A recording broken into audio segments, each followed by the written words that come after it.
the asset acquisition.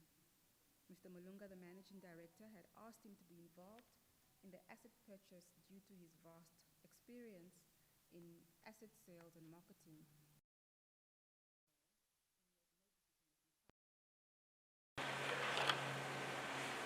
The decisions were made by the marketing team.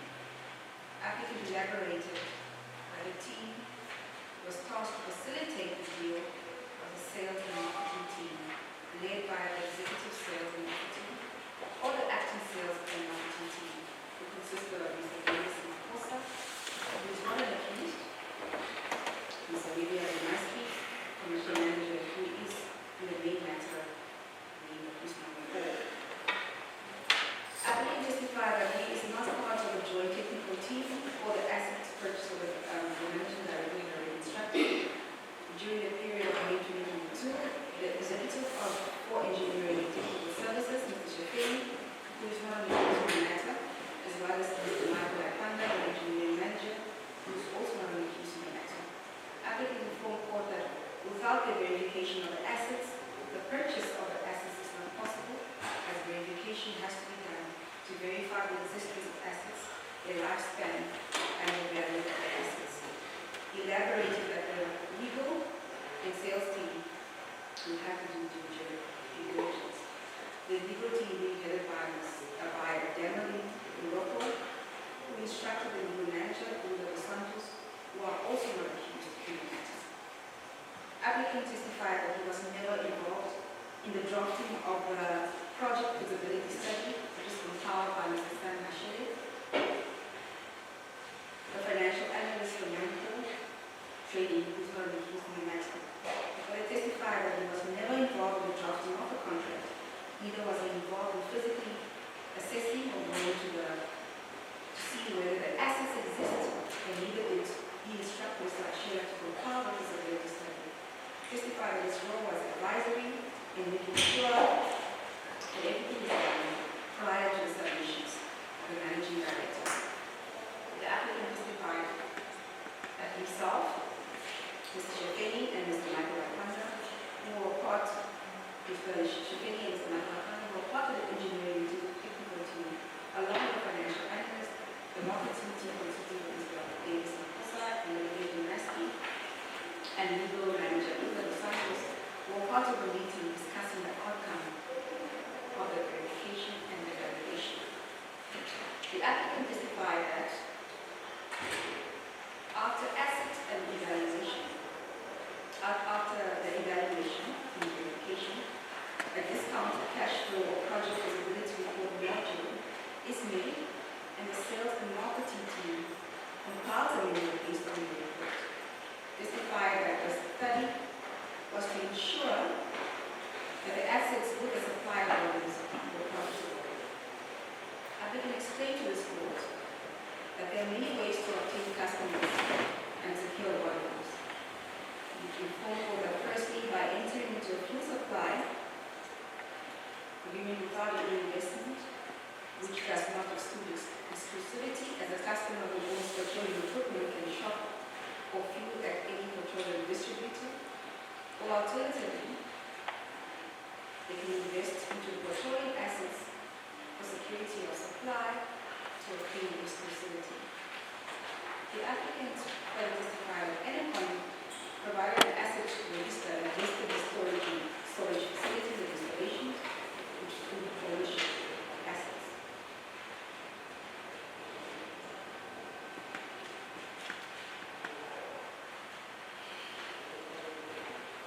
Applicant testified that as part of the asset purchase agreement, anyone desired to sell to Manco Trading if its right titles and interest in the assets listed in the annexures.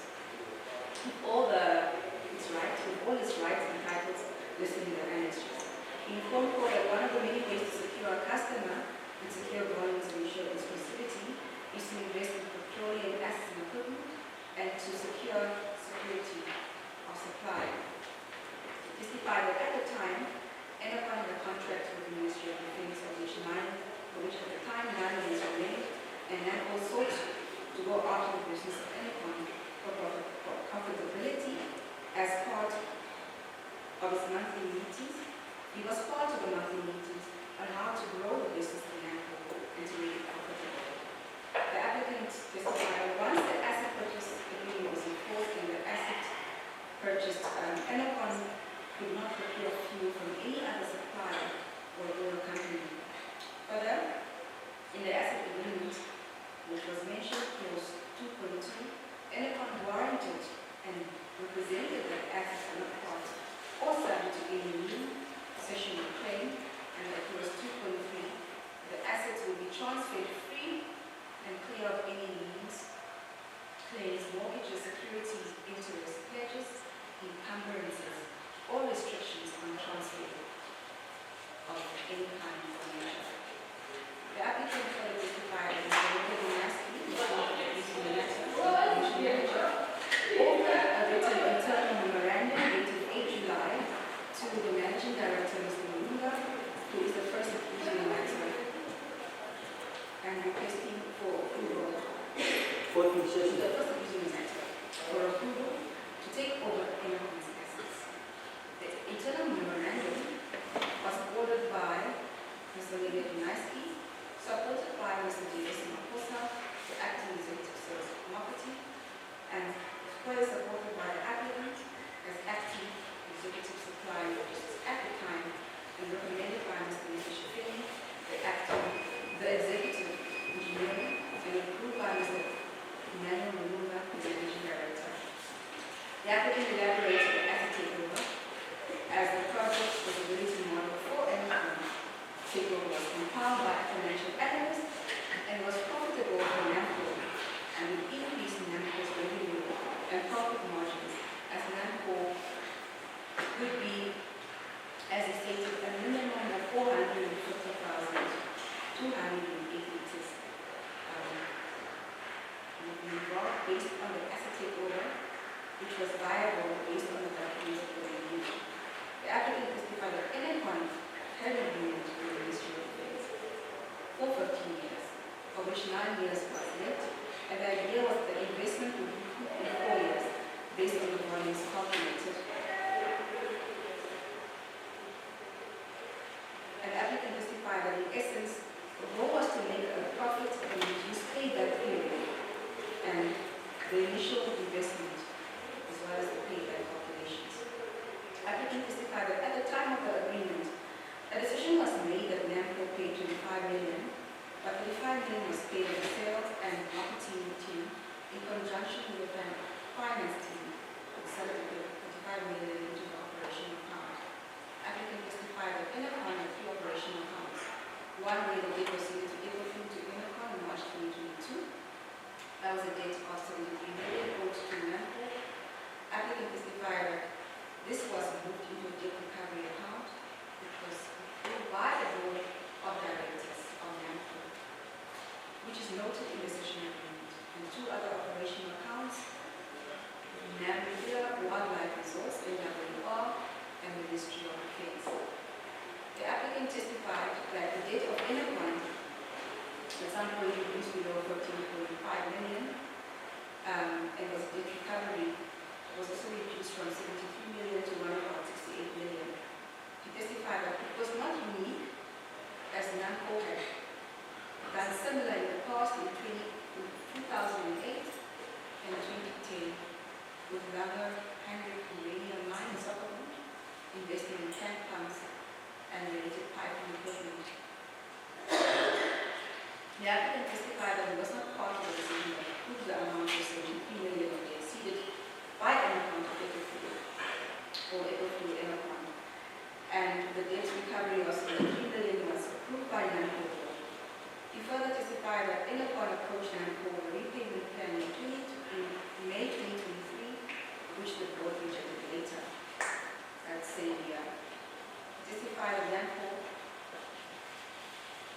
has taken Enercon to civil court and also made a criminal case out of legitimate commercial transactions.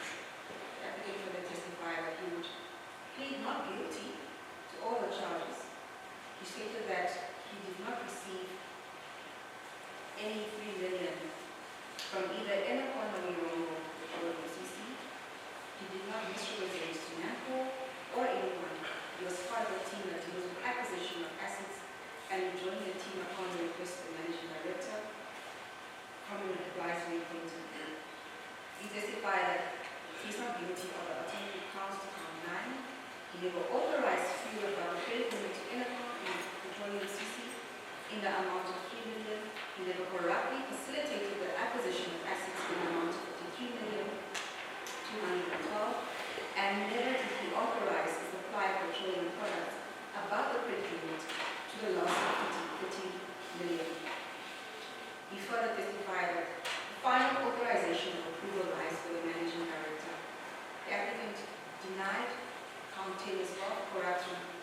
proactively receiving gratification in the amount of 1,040,000, as well as count 11 code, and the alternative of theft at false retails.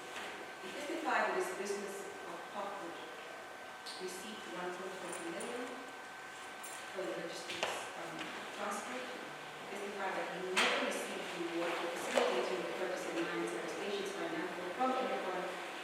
He further testified that he stole 1.40 million from Intercom or from NAMCO. The applicant testified that he did not have a power to authorize or approve fuel supply beyond what is prescribed in the credit policy. He further testified that the final authorization is the managing director. He denied count 13 that he never received 4,050,000 from Intercom or even Petroleum. The applicant further denied count 14, 15, and the alternative to count 14. Testified that he did not conspire with NAMCO staff members or Intercom to commit crimes. He did not receive 4,050,000 in his personal account as proceeds of unlawful activities. He further denied on 16 and 17. He testified that he never received 327 million into his bank account. He never failed to declare income of 60 million. He narrated that he submitted his tax returns and lodged objections with NAMRA in October 2024. Testified that he did not fail to pay tax of 20 million. He received a letter from NAMRA that his objections were valid, and a letter provided by NAMRA to the effect and to this date he awaits outcome from NAMRA. Testified that he had 2 meetings with NAMRA officials and was busy compiling a payment plan of his overdue taxes in consultation with NAMRA while waiting on the objections raised. However, he informed court that, his laptop has all the information which is received by the agency officials at the time of his arrest and was unable to provide court any additional documents. Testified that his wife, now ex-wife, was to compile his personal taxes up until 2017, and thereafter he was sick with COVID-19 and failed to keep up with his tax returns. He informed court that he had requested NAMRA for an extension to file documents. We were advised that his accountant would file 0 returns in some months. Applicant testified that he met Malima briefly in 2021, and in 2022 he met him at a restaurant, coincidentally discussing farming, which culminated into farming business transaction. He testified that he felt no conflict, as at the time Mr. Malima's business of quality and supply had no relation to NAMCO or his business relationship in the legal field in which they proceeded to NAMCO, transactions which he was not involved in. But he testified that Malima, through his quality needs supply CC, paid on a 60-day supply term, and not 30-day supply term. He testified that the invoices and delivery notes,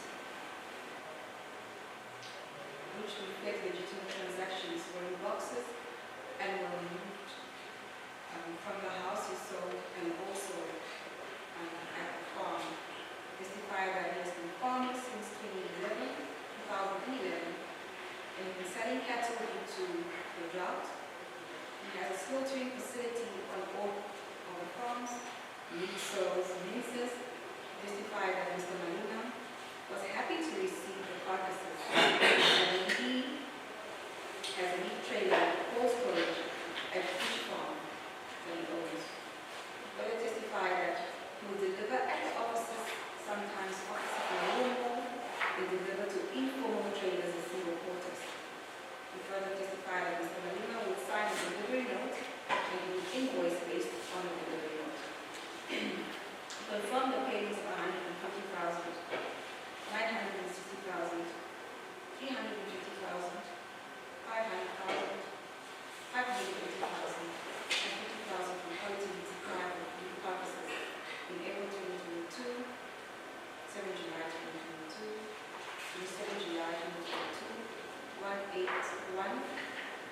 and 11 November. To confirm the payments of 960 were several invoices of multiple suppliers.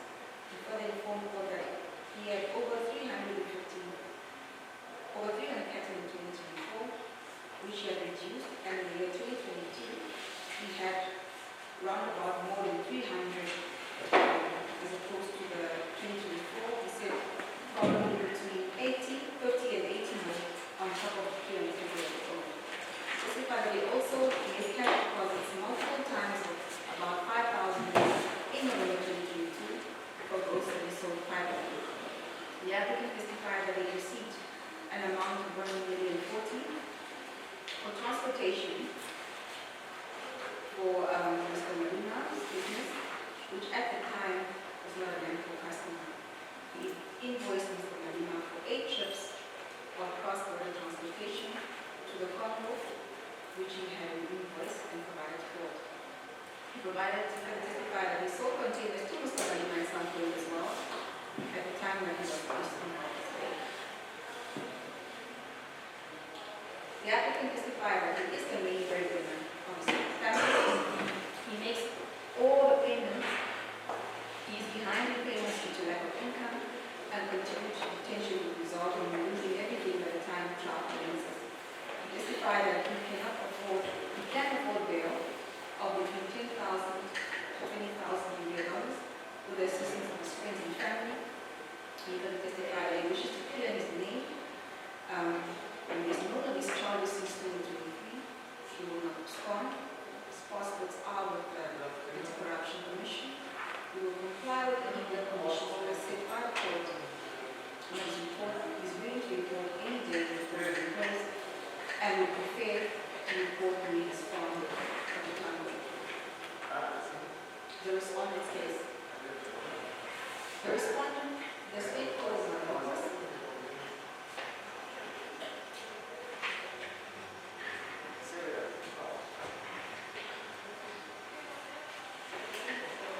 The respondent called one witness, the investigating officer, Mr. Obed Mbao.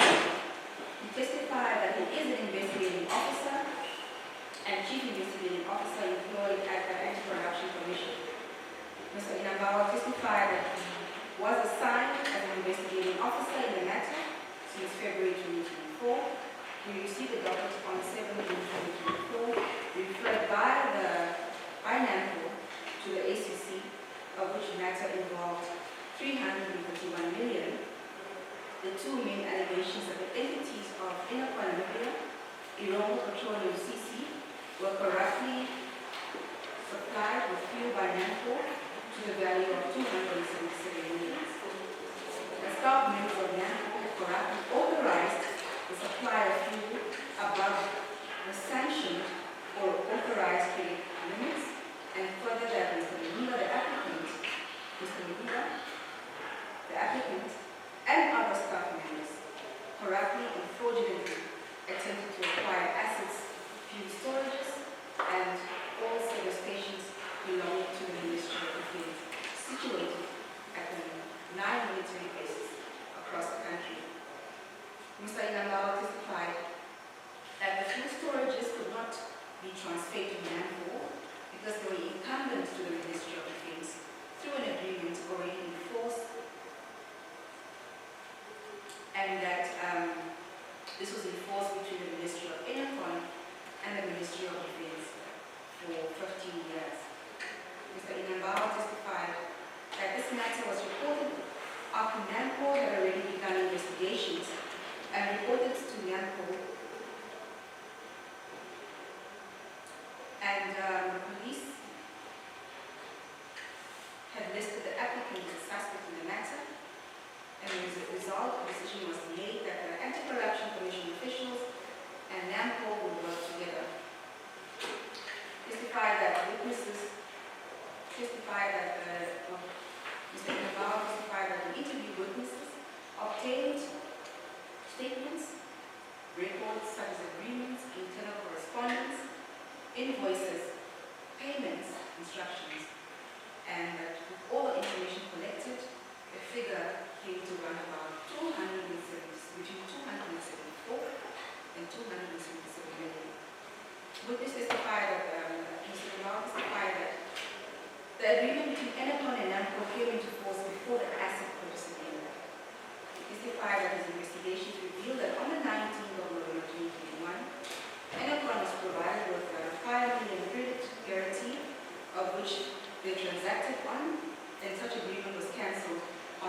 November 2021, by Mrs. Jennifer Maguire, who is an accused in the matter. Testified that the agreement was cancelled due to an issue that was never revealed.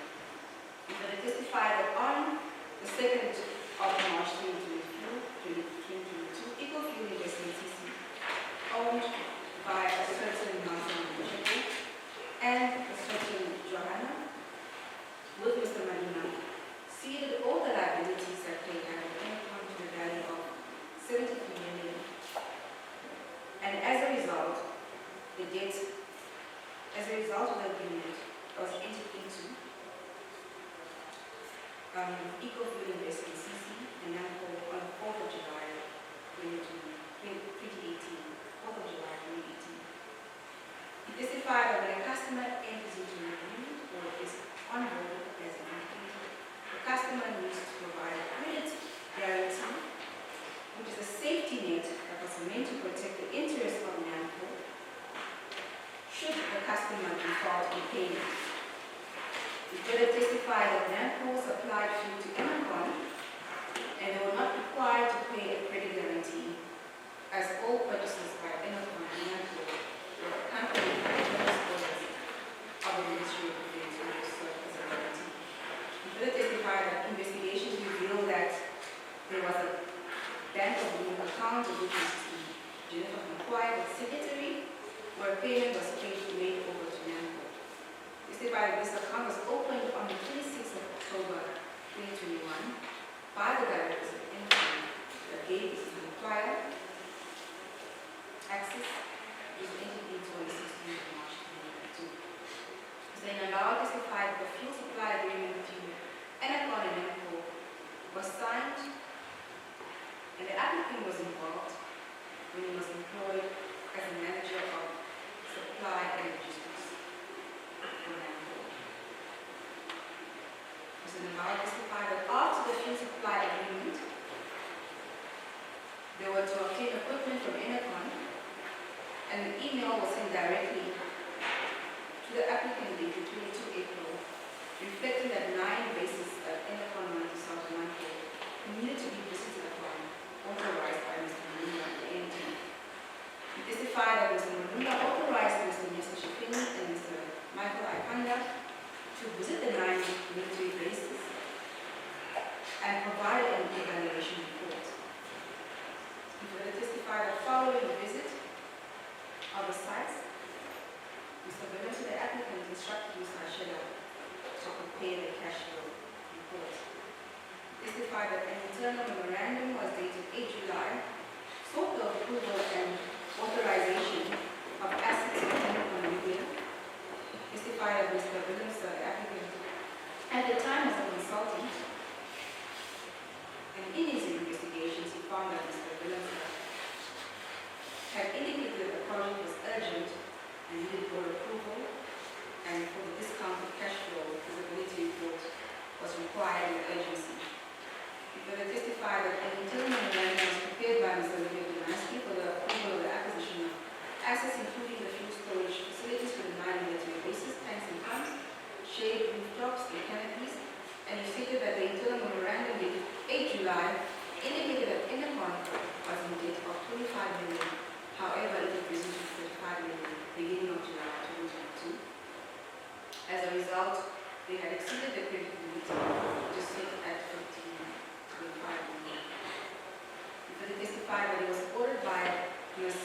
Olivia Demansky, the financial manager, supported by Mr. Davis Makosa, the acting executive of sales and marketing, further supported by the applicant, was the acting executive supply and logistics, and recommended by Mr. Shipini and approved by Mr. Malunga. Mr. Nambao testified that NAMCO only had a budget of 25 million for asset takeover for the year 2022 and 2023 based on the approval budget. And any deviation of NAMCO's processes and procedures would require board approval, and investigations found that there was no board approval, indicating any expenditure about 25 million in the budget. We testified that in the investigations, they were provided with a budget policy, procurement policy, and lists of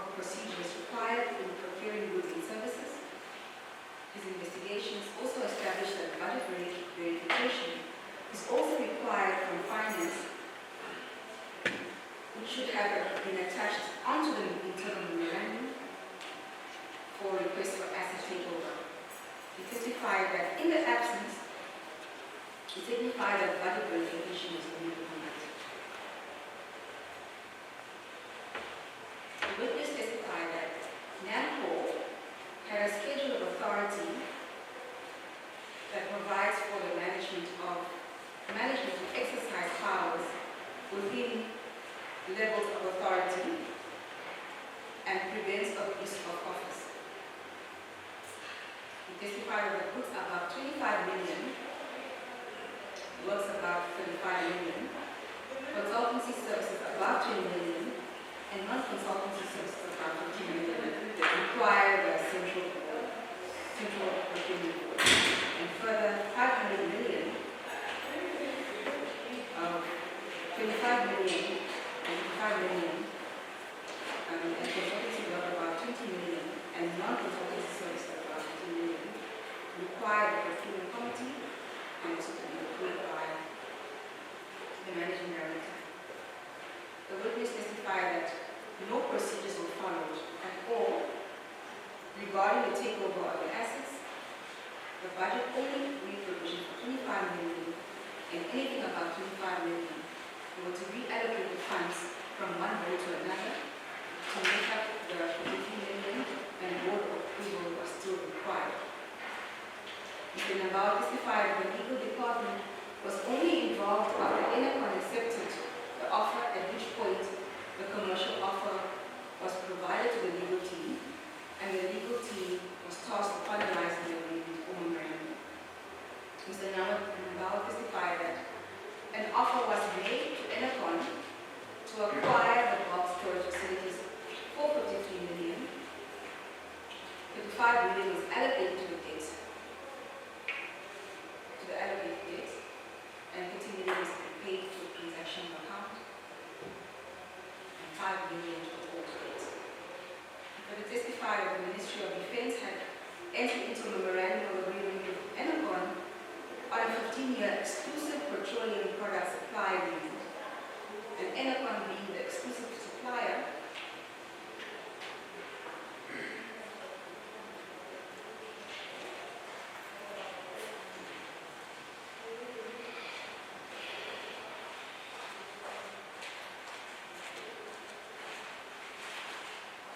of all petroleum products, infrastructure developments related to the management and supply of any petroleum product to the Namibian Defense Force.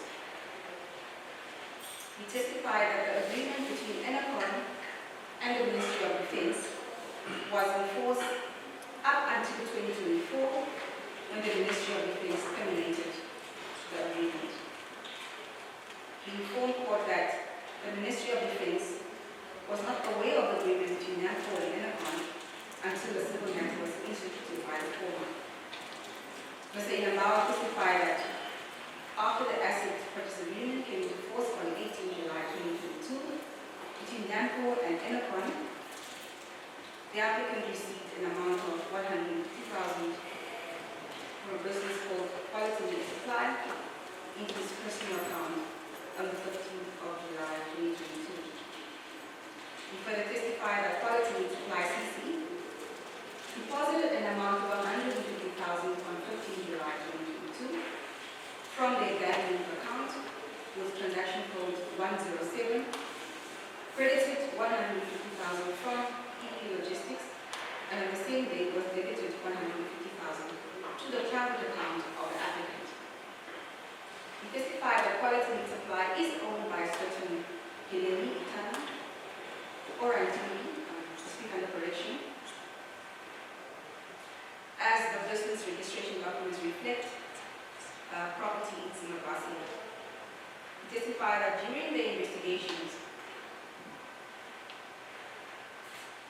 they visited the premises and there was no meat business, just a residential house. He testified that as far as the beneficial owner, it was established that Mrs. Manika is a beneficial owner of Quality Meat Supplies, and the person under whom the business is registered is a proxy. further testified that prior to the payment of 150,000 into the private account of the applicant, Mr. Nicely had received an email from the applicant, which shows that the internal memorandum sent by Mr. Nicely was as a result of information received from applicant, which reflects that he was involved in the planning of the acquisition of the assets in question. The witness testified that Enercon did not disclose in the agreement that the assets were selling or part of the existing agreement with the Ministry of Defense. He further testified that 2 invoices were received, an invoice dated 19 July into the specific account of Enercon. The witness further testified that the invoices needed to be certified by executive members heading the specific business units, confirming where the services were rendered and under which certification it did not occur. He further testified that an amount of 35 million was paid by Enercon to Namco to offset the debt, and a further 18 million was paid into a second account of Enercon on 19 July 2022. Testified that following such payment, the bank account reflected a payment of 9.5 million and was paid into the Eco-Trading CC at the time it was owned by Mr. Manning. Further testified that on 20 July, 1,470,000 was paid into the account of Quality Meat Supplies. Testified that through the investigations on the same date, the bank account reflected an amount of 960,000, which is credited into the account of the applicant. Further testified that an amount of 500,000 was paid into the account of Quality CC, which is 100% owned by the husband of Ms. Mkwaya in the preceding matter, and at this point the applicant was employed as the manager of supply and logistics at Namco. He further testified that on 21 July, an amount of 140 was paid into the account owned by the applicant. This payment made by Eco-Trading owned by Mr. Manima, which totaled around about 2 million. He reiterated that his credit was 18 million and Enercon received 9.5 million, which is transferred to Eco-Trading, and 1,170,000 was transferred to Quality Meat Supply, and from Quality Meat Supply, 160,000 transferred to applicant. And then 1.40 million was transferred to Eco-Trading to Parkwood CC owned by the applicant. He further testified that they scrutinized the accounts and found that more transactions were made from Quality Meat Supply to applicant in the amount of 500,000, 550,000, 350,000, and 50,000. Testified that Eco-Trading was 100% owned by Mr. Manima, and also testified that Eco-Trading by Mr. Leon Ndao, who is also an accused in the matter. But the beneficiary was Mr. Austin Lee. Quality Meat Supply was appeared to be owned by Mr. Lee Tana or Antini, I'm not sure as to the surname, but I will refer to it as name, and the beneficial being Mr. Manima, and in Oshali Field, the beneficial being Mr. Manima, and the details of the owner was put under investigation. Testified that all the entities are related, coming from one family. Eco-Trading being owned by St. Joanna and Martha, which investigations effectively were the biological mother and sister of Mr. Manima, or family to Mr. Manima. He testified that investigations are still ongoing and financial analysis is still to be made, but investigations revealed applicant receipts between 2 November and 18 December an amount of 1.2 million by Mr. Kwali van Beek, who is also an accused in the matter, who at that time was an acting chief executive officer for Enercon, making deposits into the account of Ecofield Trading. He testified that the debt of 73 million was ceded by people through investments into Elapon. In addition, there was a debt of 45 million that was accumulated by Elapon, and at this point, NAMCO was exposed to debt of 180 million, despite the account having earlier been settled in July 2022. The witness, Mr. Nambao, testified that the credit policy and the credit limits are clear and the remedies available, and whether there was any anomaly or gray area, there are policies in place that have to be followed. One of the remedies is to refuse further supply to the customer, credit guarantees, and mitigate loss. We could testify that the debt owed by Elapon to NAMCO is 35 million. Testify that Ilongo Petroleum CC also has an outstanding debt of NAMCO in amount of 277 million based on the reconciliation of invoices. Despite the credit limit of despite capital limit of 2 million, this is the Ilongo Petroleum, it was increased to 10 million, and they provided a credit guarantee of 10 million, of which 4 million was cancelled without reason, and Ilongo Petroleum had incurred a debt of 228 million above the credit limit.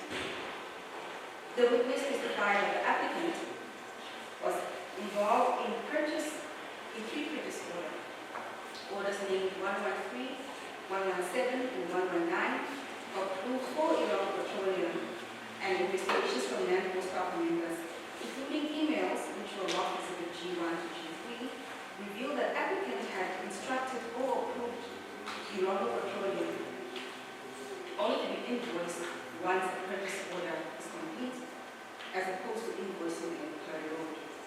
The witness testified that the purchase agreements, the purchase orders, amounting to 26 million, 2.9 million, and 30 million, respectively by NAMCO to Ilongo Petroleum.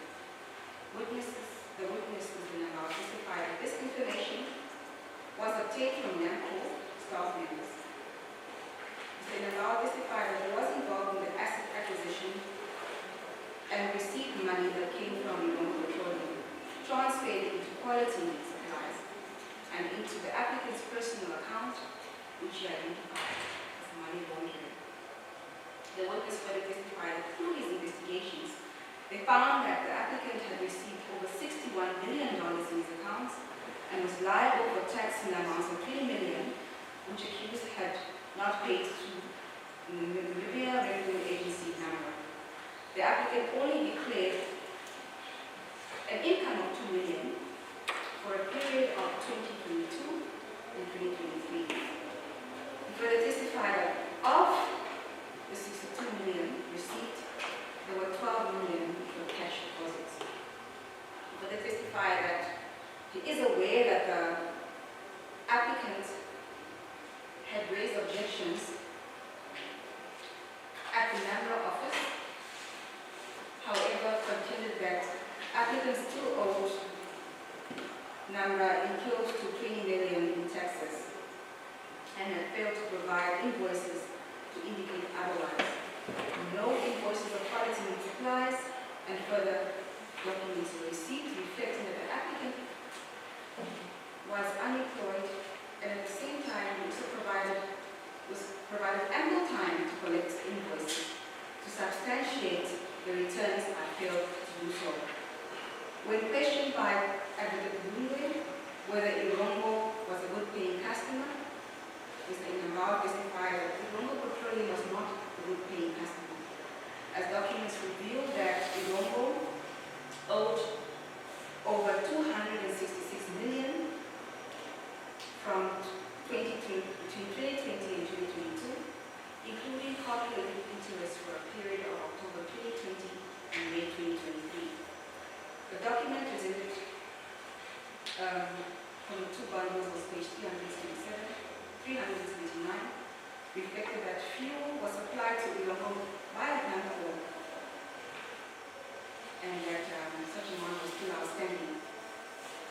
Mr. Nambal proceeded to analyze the bank statement of quality meat supply from the 1st of January to the 31st of December 2023.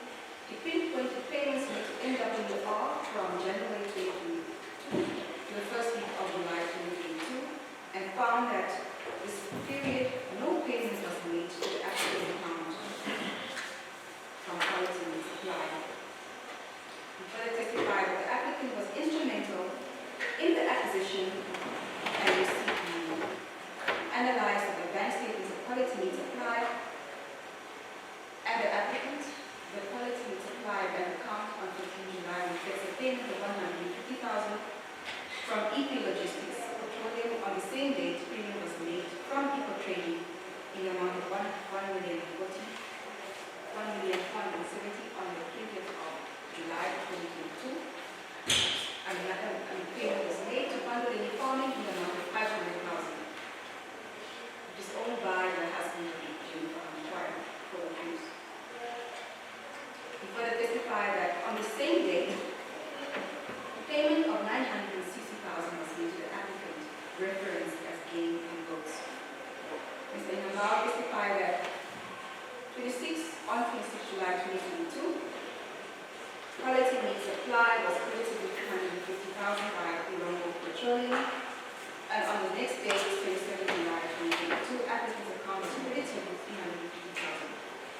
Further testified that on the 17th of August, quality meat supply was credited with $500,000 from Eco Trading, and the very next day, the 18th of August 2022, quality meat supply paid $500,000 into the account of the applicant. He further testified that on the 28th of October 2022, Eco Trading made a payment into quality meat supply in the amount of $550,000. And on the 1st of October 2022, quality meat supply had credited the account of the applicant in the amount of $550,000.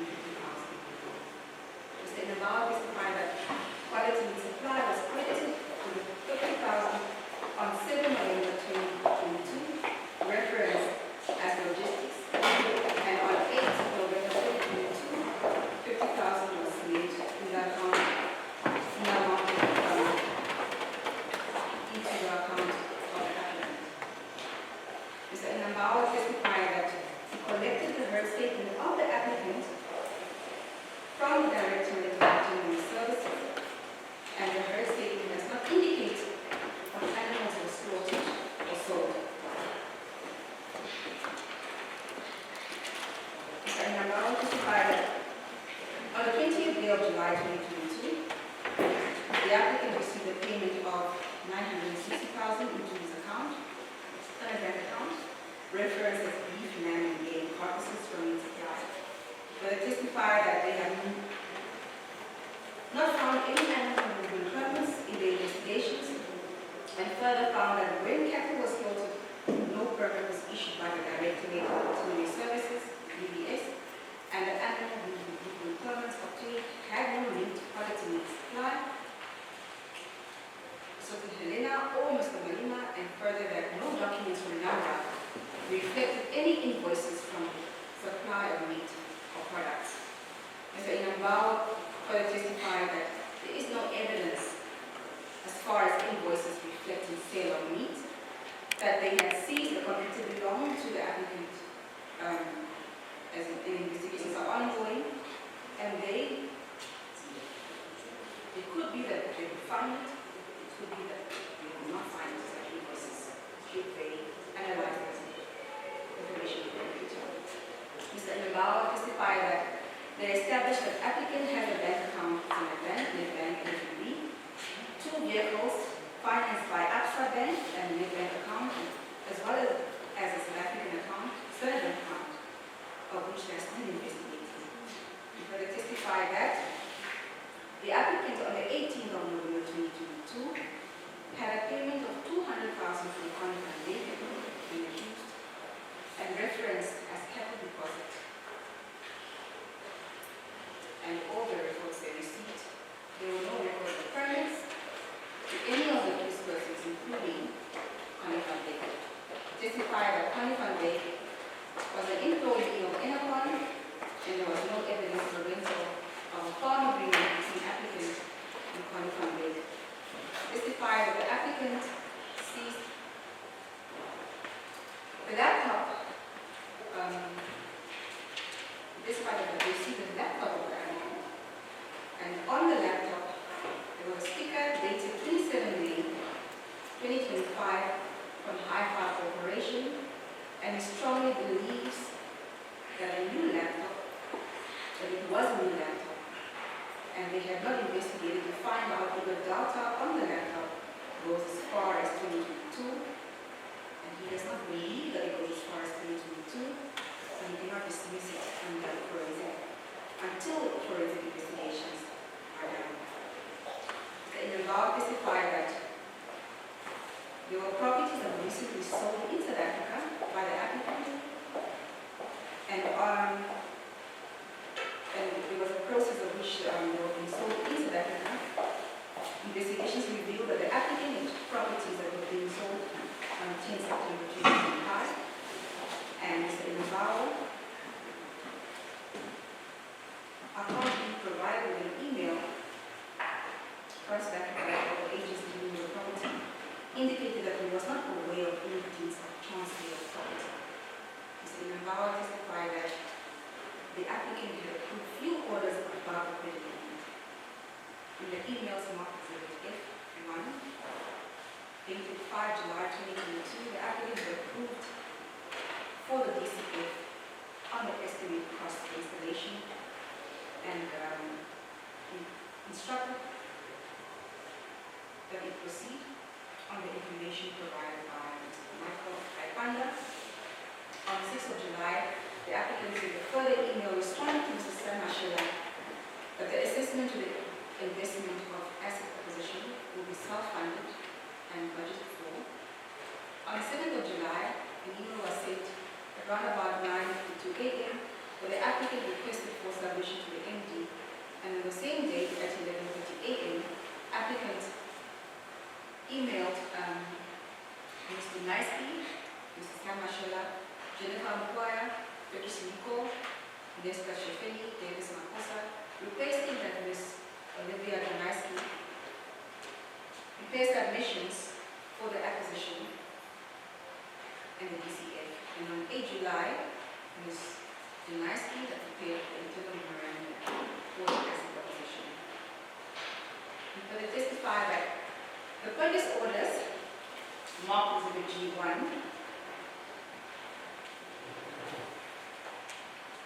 G2, and G3 were for purchase orders of fuel over 26 million.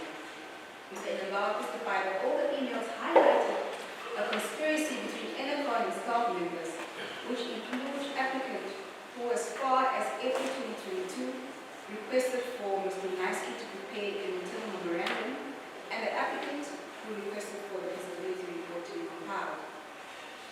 In relation to the charges, Mr. Inabao testified that NAMCO was defrauded in the amount of 274 million for fuel supply to Enercon and Petroleum in